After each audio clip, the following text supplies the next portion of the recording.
This is a theological look at the current situation, i.e. 2020. As we should all know, the greatest trick that the devil pulls is not to be seen or for people not to believe in him. Please note the present tense there. I know that we are supposed to be living in the rational 21st century, and the belief in God and the devil is poo-pooed as suspicion and irrational ancient beliefs. And that as humans have supposedly grown up out of this childish way of thinking and can now look rationally upon the earth as just being a lucky break with all these molecules, atoms, chemistry, physics and biology all mixed together that created us and the world and everything that it holds within it.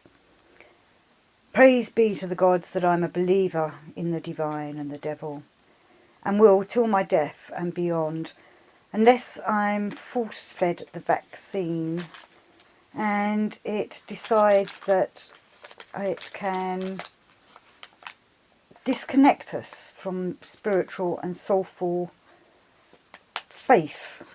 Is this what the vaccine's going to do? I'm a little bit concerned about it.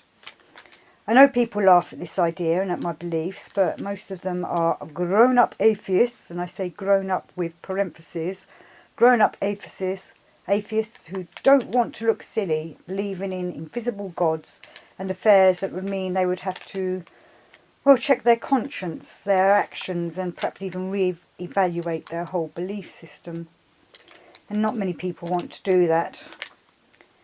But 2020 hopefully has helped a lot of folk to reconnect with the divine source, and maybe it made some folk aware that the devil is really there, or perhaps even get them to consider or reconsider the origins of this world, or what the devil's scheme really is.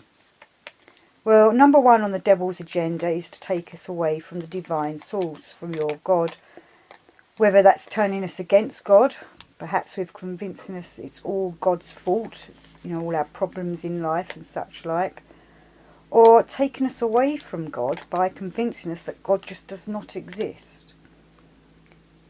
Well, I believe the devil is succeeding in doing this. Let me continue by saying, now, the divine source wants us to return to him in heaven. And I'm using him here because it's just easier to say him than go through he, she, it, blah, blah, blah. The divine source put us on this planet and gave us free will to do as we please.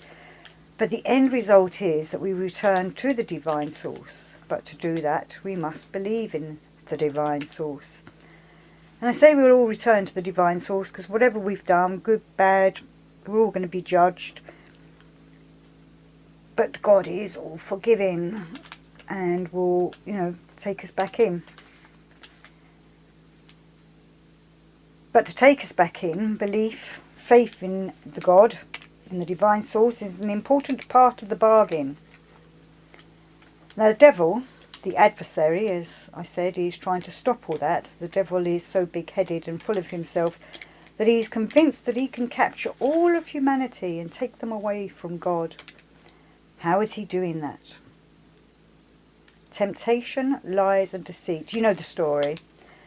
So what's he going to do with us, this devil? Well, he's going to trap us here on this planet. The devil's plan is to stop us going back to God. But I think most people might prefer that. I mean, not going back to God. They might prefer being trapped in this secular and materialistic realm. They may not be aware that they are trapped, of course. They may be too busy, caught up in all the rat race and all the problems and the lifestyles that come with living in this material and secular world that they love, because it means that they don't have to have any ethical or moral responsibility to God. Hopefully they still have it for each other, though I'm sure, confident even, that the devil will do his best to put a spanner in that to make folk doubt such goodness, makes them turn against each other. Coming from a Gnostic point of view, the devil created this world, the one that we live in, and the divine source, and who created the whole universe and created the devil, is sort of outside this world the devil has made. this world that we live upon. And the divine source has no say in the running of this world, this earth realm, which is why we have free will. This world is run by the demiurge, who, another name for the devil, this demiurge who is on his own mission. Whatever his beef is between himself and God, we humans are part of that mission. One senses the devil is trying to put two fingers up to God, and he's doing that by going through us, humans.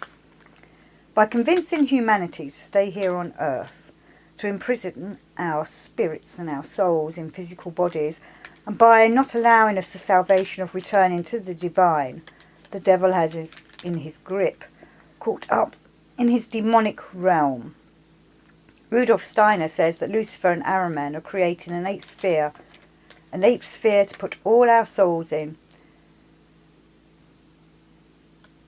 Once there, we will be offered no channels to return to the divine. Many others, including Steiner, say that this eighth sphere is off-world, but I'm beginning to wonder if it's this realm, this world, this planet Earth, and this is where the devil is trying to trap us all.